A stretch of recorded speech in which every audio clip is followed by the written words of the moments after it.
Good morning. I'm Angela, and welcome. Super excited to be here. This series is just rocking my world. I know we're only you're 1 week into it. I'm 2 weeks into it. You're about ready to be 2 weeks into it. And I know that we have a tendency to think that whoever is standing up here on stage is somehow an expert in the topic that they're talking about, but we are not. We are experimenters, and we might have started the experiment like a half a minute before you started the experiment. But man, this last week, asking that question, are you my neighbor, just pushed me in all the right ways. I don't know if you were here last week, we'll recap just a smidge, but if you tried that this week, it is messy and uncomfortable, this business of seeing the we. And today we're going to talk about the next iteration of what this Jesus effect is. And Ron's right. The Jesus effect changes us.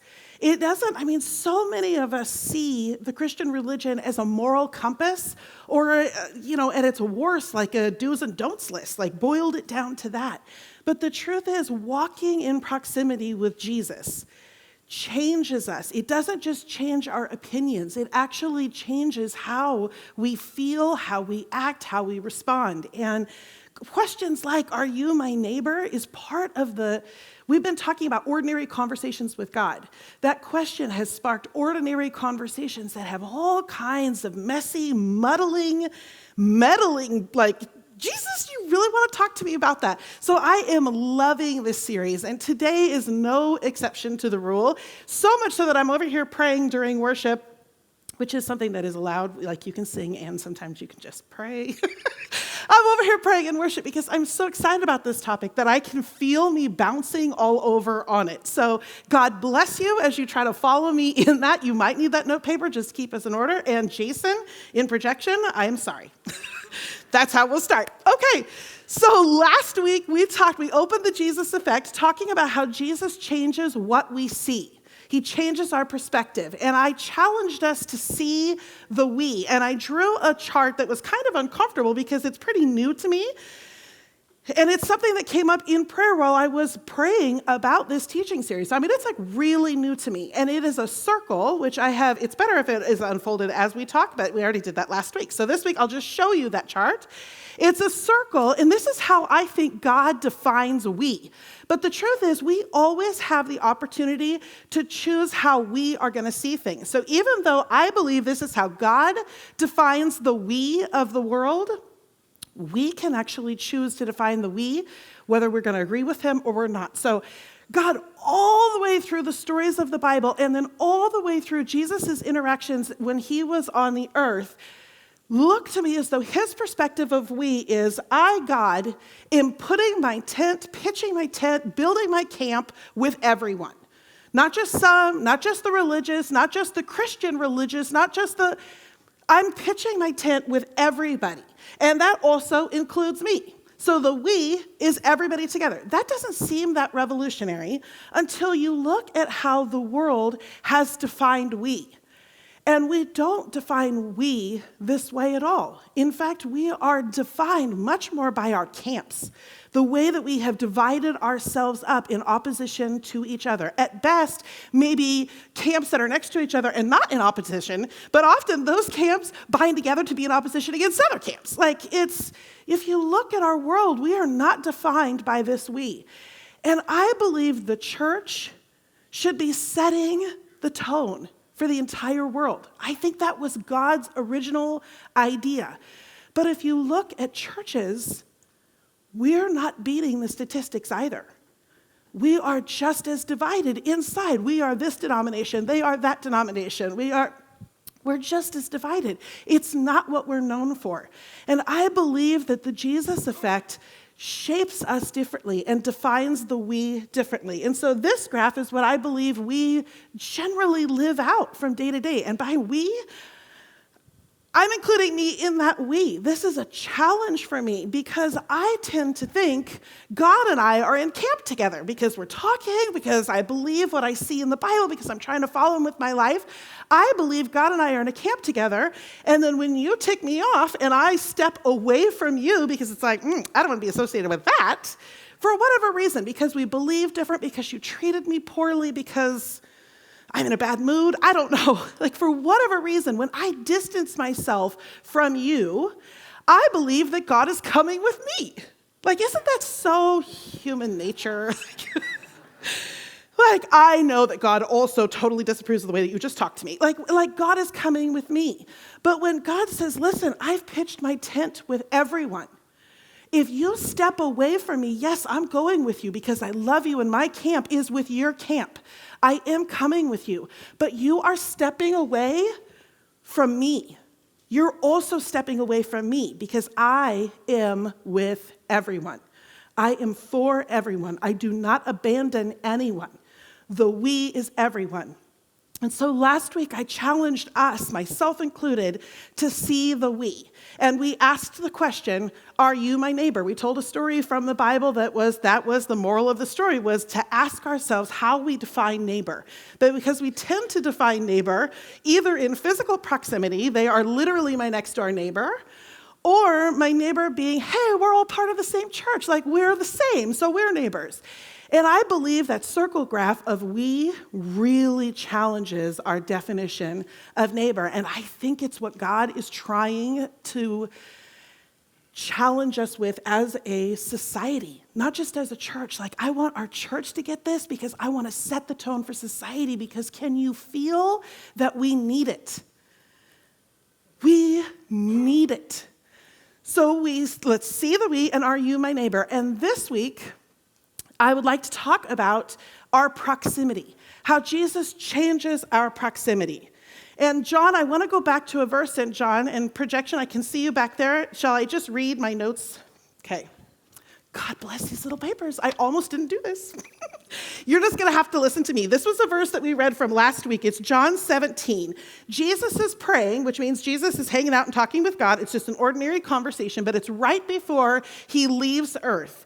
And he says, Father, I am coming to you, but my followers are still in the world. So keep them safe by the power of the name you have given me. Then they will be one with each other, just as you and I are one. And I read that and I think, okay, he's talking about his followers, so he's talking about the church. Like, the church should be one. So there's our first challenge, is how are we engaging with other Christians that we know, and maybe Christians that do not agree with some of the same things that we do. They see God differently, or they interact with God differently, or they interact with each other differently, or they interact with us differently. That's our first challenge. But if you actually keep reading the same chapter, he says, I am not praying just for these followers. I'm also praying for everyone else who will have faith because of what my followers will say about me. I want all of them to be one with each other. Another translation says, some people will believe because they see that my children are one with everybody. It is our greatest witness. It is our greatest, to use an old churchy term, testimony about our faith for us to see the we. This week, as we talk about proximity, I want to talk about how the Jesus effect makes the foreign familiar. And just like last week, I want to tell a couple of stories today that put a face on this for us, because I think as human beings, we are moved and inspired by stories and challenged by stories as well. So I want to show you a picture that the first time I saw this picture and I knew the story behind it, it moved me to tears because of the beauty of the human spirit. But when you see the picture, it's not going to feel like a beautiful picture. Go ahead, I'd like to show you. This is Keshia Thomas. And that does not look like a beautiful picture. That looks like a picture of violence. But the story behind that picture is that a KKK group had decided to host, what is that word? Presentation is not the right word. A rally. Thank you. Thank you for the help. Was hosting a rally, and the African-American local community had found out about it and had turned out in force. And in fact, the members of the Ku Klux Klan were completely outnumbered. So much so that when tensions rose, this member of the KKK was on the ground being beaten. And then this happened. This happened. You guys, what do those two have in common? She has every right to say, you're getting what you deserve. You came out here in opposition to me. And instead, she throws herself onto that man in order to block the blows and to stop the violence. Friends, are you my neighbor? The Jesus effect takes the foreign, the unfamiliar, the uncomfortable, the distant, and brings it into proximity and makes it familiar. That is the effect that this can have on our world. You cannot boss someone into that response. Miss Thomas's response is not an obligation. You cannot guilt someone into this response. This is a heart-level response that comes from something that Jesus wants all of us to experience. The Jesus effect changes our proximity. It alters it. It doesn't guilt us in it, it alters it. How many of you have seen the old classic movie, Pollyanna? I love Pollyanna. Your hand. Yes, okay, good. Pollyanna is an orphan that's taken in by her aunt, and her aunt is extremely wealthy. And so she is trying to learn this new lifestyle that she is not comfortable with. And so one of the things that she is required to do is to go out and to give goods to the poor. And Aunt Polly has a quote in this movie that I think, just is challenging in its familiarity. Aunt Polly says, "It is the duty of the rich to practice charity on the poor." Look, that is not right. That is not right. Now, that is charitable. That is, in its action, it is loving. But can you feel proximity in that? There is a chosen distance. There is a, here, have my help. This is not proximity. This is not what God had intended for us, but it is familiar, is it not? Like maybe I would not say that sentence, but in my actions, do I bring myself to proximity? And I don't mean physical proximity, because Aunt Polly was traveling to the homes of these poor people, and I don't mean poor in the sense of financially poor. She saw pity. She saw inferiority. She was physically getting into proximity, but she was not bringing with her the Jesus effect. She was truly bringing charity. And I feel like we could use some challenge in this as well. I want to tell you another story that just challenges and inspires me, and those two go hand in glove all of the time. I'd like to introduce you to Scott Harrison. Last week, I mentioned an organization that I just think is pretty impressive. It's called Charity Water.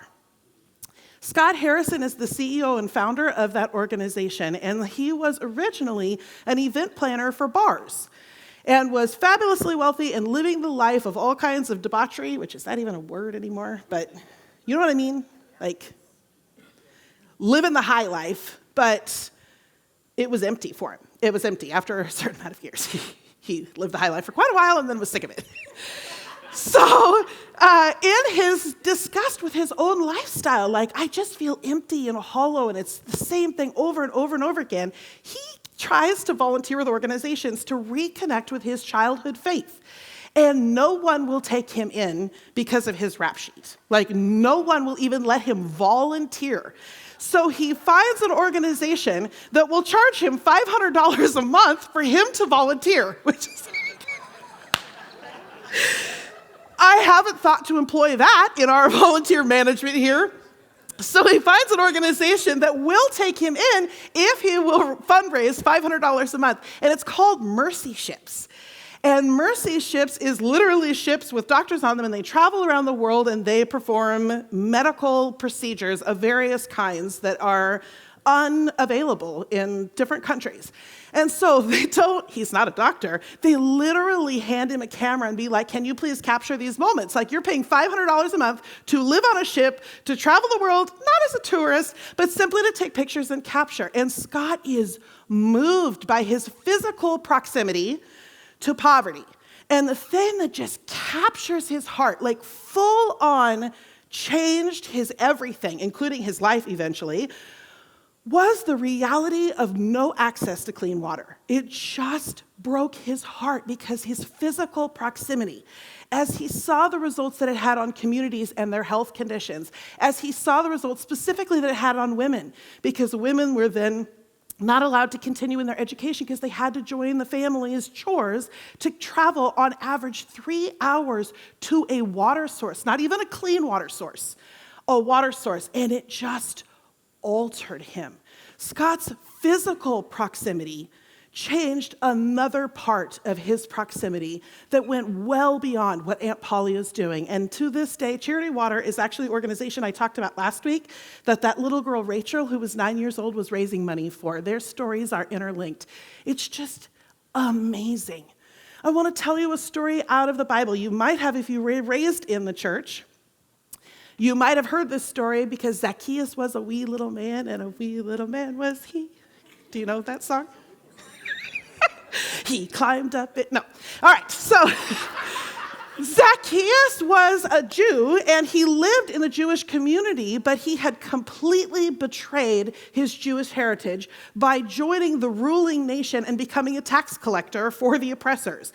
And as such, he physically was in proximity to his neighbors, but he was as outcast comes. And he had picked a lifestyle of opulence and the power that comes from that position over a sense of community. And then Jesus happens.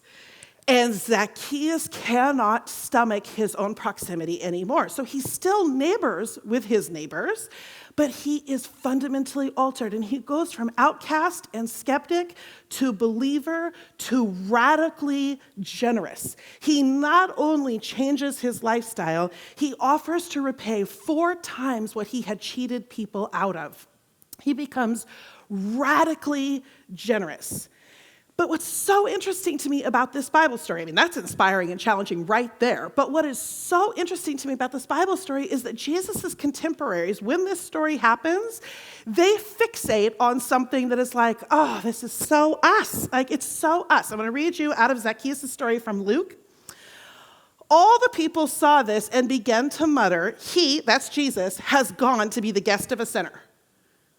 They fixate on Jesus' association with this sinner instead of, look what happened. Their sense of justice, honestly, I mean, they have been swindled by this guy, so I can understand why they don't want to be neighbors with Zacchaeus. But they've missed the transformation that is happening. They have missed the beauty in Zacchaeus' story because they don't want to be associated with that, and they don't understand why Jesus wants to be associated with that. But friends, this is a picture of the Jesus effect. Jesus' proximity, I think, is summed up in 2 words. It's personal. To Jesus, it's personal. I'm sure you've heard the phrase, you are not defined by your worst mistake. That is not the essence of you. That is not the totality of you. I believe Jesus believes that to his bones. To him, Zacchaeus is not a lifestyle of swindling and selfishness. To Jesus, Zacchaeus is personal. How can he not go and rescue Zacchaeus? How can he not pitch his tent with Zacchaeus to save him from himself? How can he stay in a distant proximity? Here's the thing, friends. I think when we see these stories, I mean, Scott Harrison, for the love of all that is good, changed his entire career, upended his world, started an organization, has changed his life. I think we're so inspired by that because of the radical nature of it.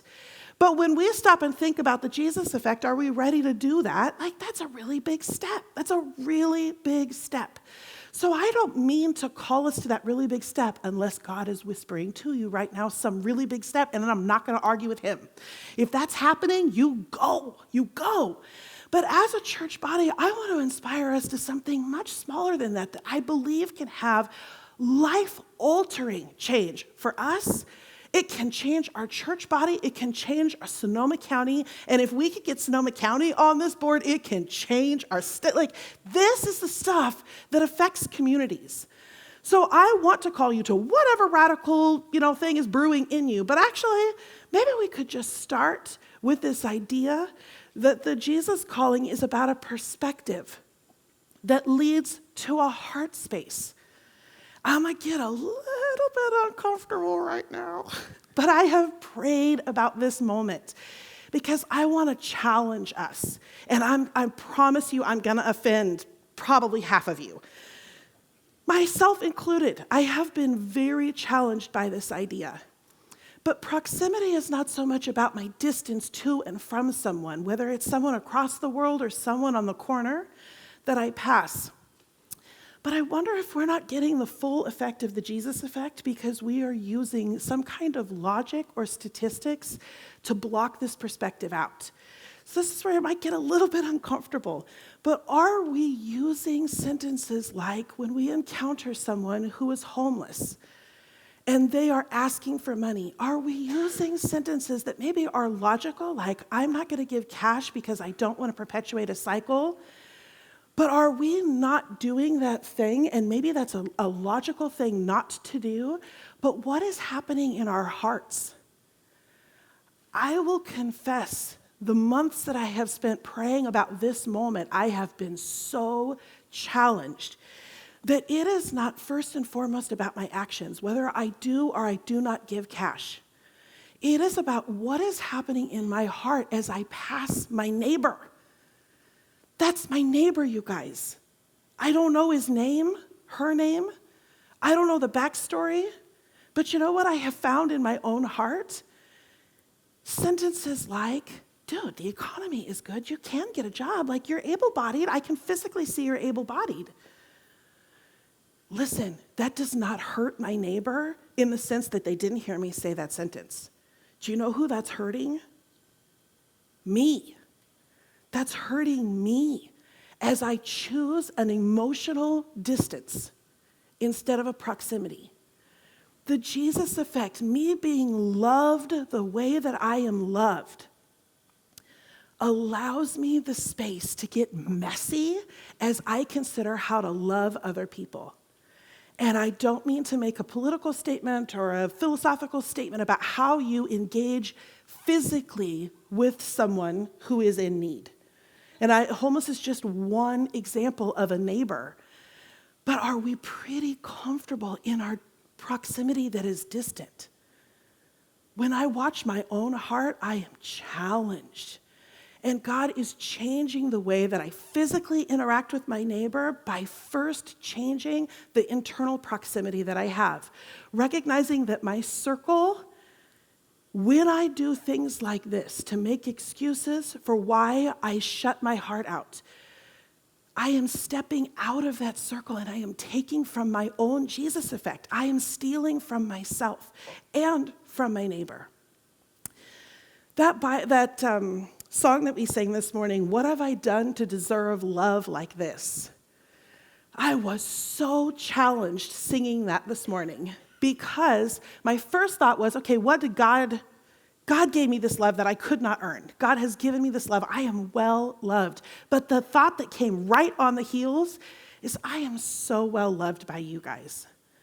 You show me God's love in a million ways every single week. I cannot believe how well I am loved. I wish this for all of you. I wish that you would feel that. And I know I have an advantage in that love because I've been at this church for 19 years, because I stand on the stage and so you get to know me a little bit and you interact with me. But truly, what is it that I have done to earn your love? Is it my awesome personality? I love my personality. It's awesome. You guys, I didn't pick this personality. I did not have any choice in this matter. I didn't earn that. If you like my personality, you can thank God. That's wonderful. This business of standing up on this stage, is that why you love me? Did I earn it that way? No, because I resisted this for years and you still loved me.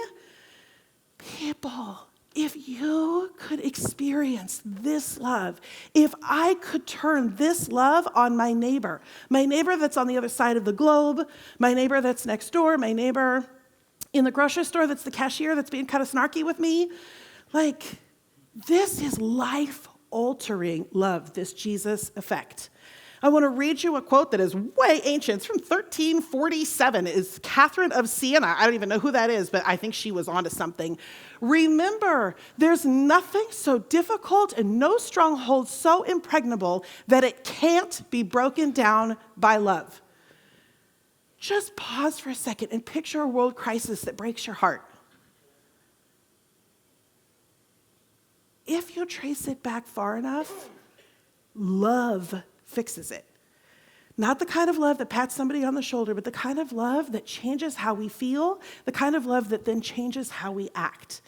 I was challenged in August at a conference that I went to by this statement, and man, because I was already praying about this, it just sucked me in the teeth, so good luck to you.